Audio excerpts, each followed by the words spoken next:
Bonjour à tous, bienvenue à cette petite séance sur le thème de l'Écosse aujourd'hui. Donc ça va prendre environ 10-15 minutes à vous présenter un peu le produit et les différents circuits qu'on peut obtenir, hein. Donc je suis Marilyn Lugrin, je travaille depuis 10 ans déjà chez Contiki Voyage situé à Lausanne. On est les spécialistes du Nord et on va du coup regarder ensemble l'Écosse.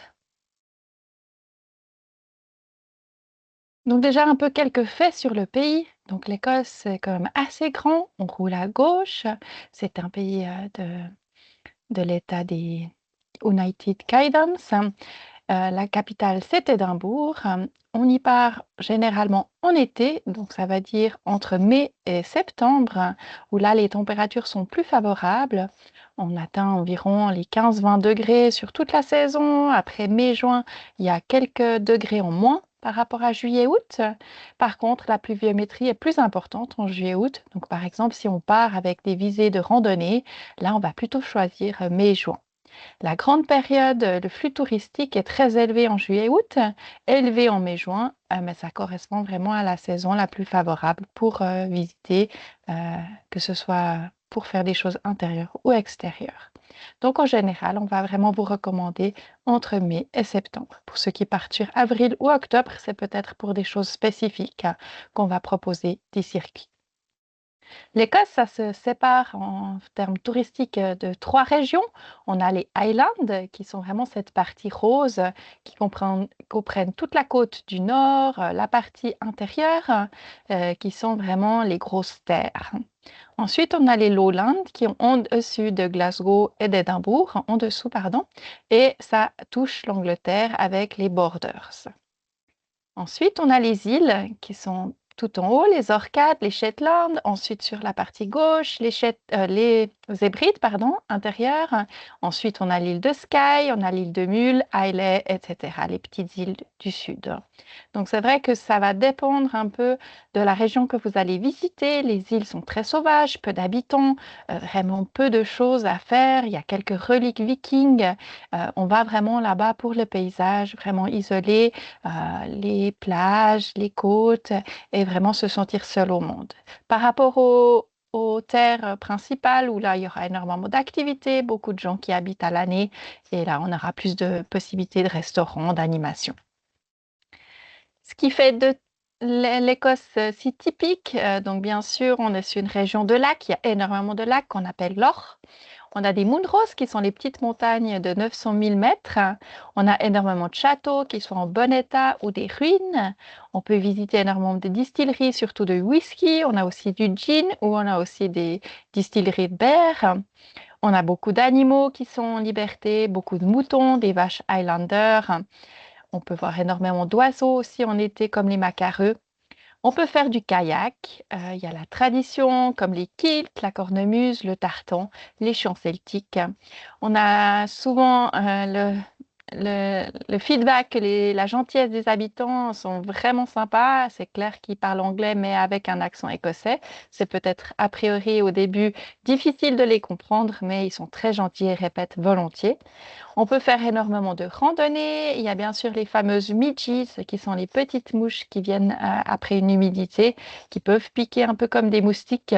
On a pas mal de plages de sable, des côtes escarpées, on a des ruines vikings et la nourriture qui est aussi très connue, les fameux fish and chips. On a beaucoup de poissons frais sur la côte et le haggis, euh, la fameuse viande style boudin. Donc, par rapport aux itinéraires qu'on va pouvoir vous proposer, c'est vrai que comme on roule à gauche, la plupart des personnes, des clients ne sont pas forcément toujours à l'aise avec cette conduite. On peut aussi vous proposer des circuits qui proposent plus de kilomètres, mais en général, on va essayer de limiter ces kilomètres pour déjà être plus à l'aise à la conduite, trouver des routes un peu plus calmes et aussi permettre de profiter un maximum de vos journées. C'est le cas par exemple de ce circuit qui propose des étapes entre 50 et 100 km par jour, hein. Donc c'est tout à fait agréable. On a 8 nuits au total dans des hôtels de 3 à 4 étoiles. Et ce qui est sympa, c'est qu'on a 2 nuits à chaque étape. Donc chaque point ici sur la carte, vous avez 2 nuits pour profiter pleinement dans le cas d'une journée sans voiture, hein. Ce circuit est proposé sans le vol, comme ça vous pouvez choisir les meilleures alternatives qui vous conviennent. Et donc on a un tarif de base de 1 250 par personne en chambre double. Donc si ça vous intéresse, on peut en parler plus et on peut vous faire une offre détaillée. Voici quelques informations. Par exemple, ça ici, Édimbourg, c'est vraiment une ville très sympa, très ancienne, avec une architecture vraiment fabuleuse. On se sent vraiment à l'aise dans cette ville. Donc là, vous y passez 2 nuits. Après, vous avez le pont et la région de Stirling, qui sont très sympas aussi, beaucoup plus nature. Et après, on continue sur la région des châteaux, avec aussi les possibilités de visiter leur jardin. Donc ça, c'est un joli circuit qui propose calme et découverte. Ensuite, pour ceux qui n'aiment pas du tout conduire, on a une proposition en train et en bus. Donc ça, c'est l'itinéraire aventure en train qui propose des étapes entre 50 et 100 km. Et là où vous prenez le train, vous avez un pass et vous choisissez l'horaire qui vous convient. Il n'y a pas de restriction. Donc il y a 11 nuits au total. Ça peut être une variante entre hôtel et B&B et qui vous propose ensuite quelques excursions incluses, comme la visite guidée d'Aberdeen. On a une croisière sur le Loch Ness avec le château d'Urquhart. On a également une excursion totale d'une journée en bus sur l'île de Skye et l'entrée au château de Stirling. Donc ça, c'est une variante vraiment sympa. C'est sûr que vous pouvez moins accéder aux choses puisque vous êtes en train. Il va falloir vous limiter aux petites villes et aux arrêts à côté des gares et aux excursions proposées. Mais ça donne une bonne alternative et au moins vous profitez du paysage lors de vos voyages en train. Donc le voyage est proposé avec le vol et c'est le prix de 2 990 par personne pour une chambre double. Ensuite, on peut vous proposer aussi un mix, c'est-à-dire vous séjournez dans une ville comme par ici Glasgow et on vous propose quelques excursions en minibus à plusieurs endroits. Et chaque fois, vous rentrez à l'hôtel ou si c'est des excursions de plusieurs jours, on vous propose un hébergement sur l'itinéraire en bus.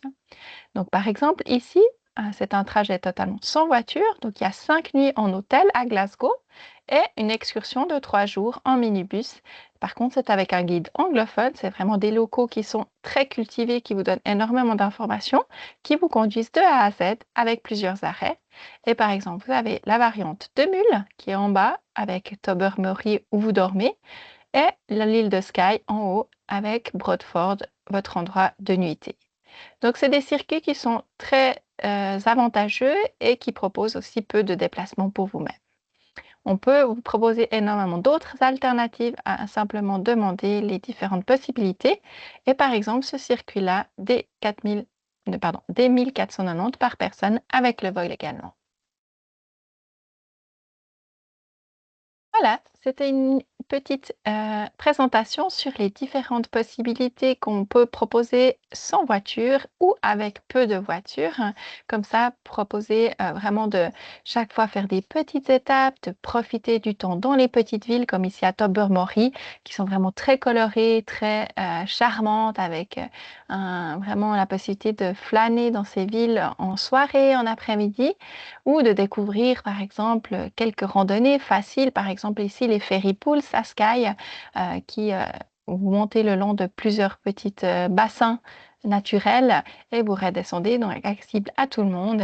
Et comme ça, en faisant des petites étapes, vous avez vraiment le temps d'une après-midi, d'une matinée pour profiter des escapades sur place.